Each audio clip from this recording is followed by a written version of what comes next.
Assalamu alaikum. Alaikum salam.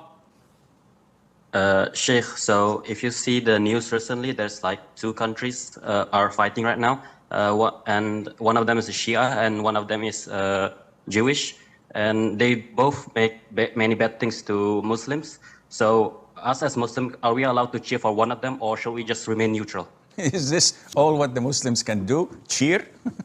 Yeah, this is not a football game.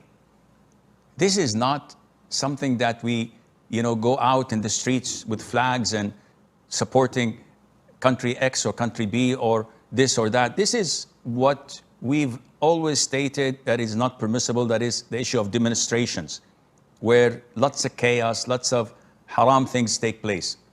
As Muslims, we side with anyone who claims to be Muslim, even if they're full of innovation, even if we believe in their hatred and enmity of Islam and the Muslims, yet still they're better than the other part, which is blatantly killing civilians, women, children, and the whole world is watching.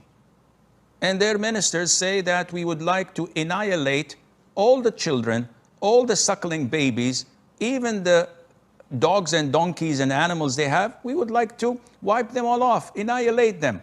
Is this something plausible to them, the disbelievers who are united against Islam? It is.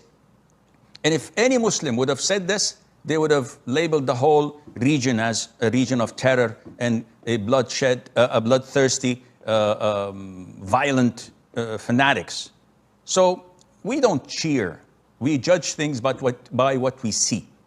And definitely to side with a corrupt Muslim with corrupt aqeedah against any non-Muslim is a priority in Islam, and Allah knows best.